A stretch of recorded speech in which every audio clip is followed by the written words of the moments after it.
Hey everyone, and welcome. Today we are going to talk about one of the biggest time sinks in infrastructure management, that endless, soul-crushing cycle of manual clicks. We're going to show you how to finally break free from the GUI and start automating your Dell VxRail environment using its really powerful REST API. So if you're looking to save time, get rid of human error, and actually manage your cluster at scale, you're in the right place. So here's our game plan. We'll start by really digging into the pain points of doing everything by hand. Then, we'll introduce the hero of our story, the VxRail API. We'll see it in action with some real-world examples, I'll show you exactly how to get started, and we'll wrap things up with some advanced security tips that'll make you an automation pro. All right, let's dive right in with a problem I bet many of you know all too well, the daily grind of manual management. We're talking about those hidden costs that just pile up with every single click. Does this feel familiar? You know, your job basically becomes translating a simple request into a long, tedious marathon of clicks inside a UI. It's that feeling of being just a click operator. And honestly, it's a symptom of a much, much bigger problem. And that bigger problem, it's what we call operational toil. It's this mountain of time-consuming, repetitive work that just eats up your day. And with every single one of those manual clicks, you're rolling the dice on human error. A mistyped number, a forgotten checkbox. This doesn't just make your day-to-day work a slog, it becomes a massive bottleneck when you need to scale your cluster or perform a critical upgrade. For any kind of large-scale deployment, it's just not going to work long-term. But there's a better way. And that brings us to our next section. Let's introduce the VxRail API. This is the key that unlocks true programmatic control over your entire environment. So, what is this thing really? Well, think of the VxRail REST API as a direct, secure hotline right to your cluster's brain. Instead of having to go through the graphical interface, the receptionist, you can send instructions and ask for detailed information programmatically. It's the absolute foundation for any serious automation. This really shows a huge shift in mindset. On the left, you've got the old way, totally click-driven, handling one messy task at a time, and just inviting human error. But on the right, you have the new way, the script-driven approach. You can run operations in parallel, even across multiple clusters. And the result? It's perfectly consistent and repeatable every single time. Okay, theory is great and all, but what does this actually look like in practice?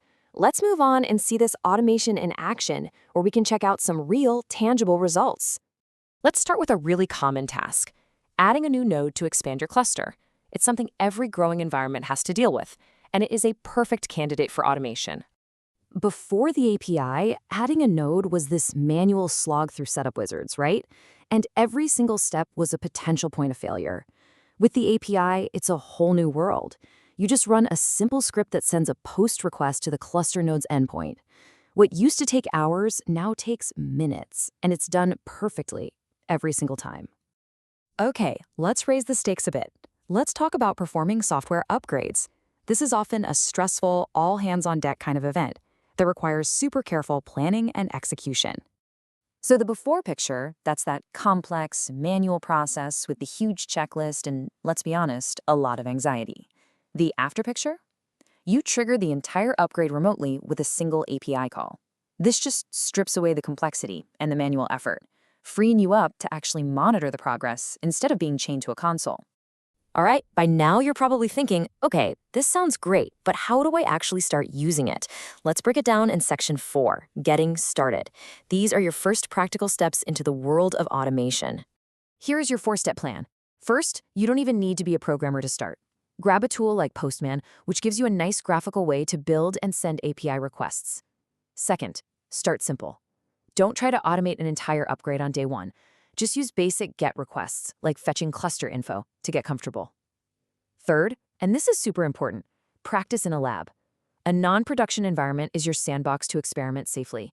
And finally, the official Dell API documentation is going to be your best friend. It has everything you need. So, just to recap the tools, Postman is fantastic for exploring and testing without having to write any code. Curl is a great command line tool for firing off quick, simple requests right from your terminal. And then when you're ready to build really powerful, repeatable workflows, you'll graduate to custom scripts in a language like Python. Okay, once you've got the basics handled, it's time to level up. In our final section, we'll cover advanced security and some more use cases, so you can take your automation from just a hobby to a real production-grade skill. First things first, security. With basic authentication, you're pretty much sending your username and password with every single API call. It's simple, sure, but it's not secure enough for production. The way to go is token authentication.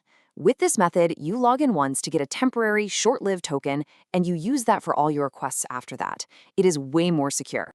So beyond just using tokens, there are 3 golden rules you've got to follow. First, like we just said, always use token authentication. Second, use role-based access control, or RBAC. This just means creating specific user roles with limited permissions, making sure your API keys can only do what they absolutely need to do and nothing more. And finally, rotate those tokens regularly. This just minimizes your risk if a token ever gets compromised. Look, things are gonna go wrong sometimes. That's just how it is. The key is knowing how to read the errors. So if you get a 401 unauthorized error, your token is probably invalid or expired. Just go get a new one. A 4034 forbidden error means your user doesn't have the right permissions, so you'll need to check your RBAC settings. And if you see a 500 internal server error, the problem is likely on the VxRail manager itself, and restarting the service is a good place to start troubleshooting. We have covered a ton of ground here, from the sheer pain of manual clicks to the power of secure scripted automation. And this isn't just about making tasks faster. It's about fundamentally changing your role from being a reactive operator to becoming a proactive architect of your environment.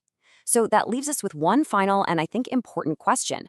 After seeing all this, what is the first task you are going to automate? Will it be fetching cluster health? Scripting a daily report? The journey starts with that first small step. Thanks for tuning in.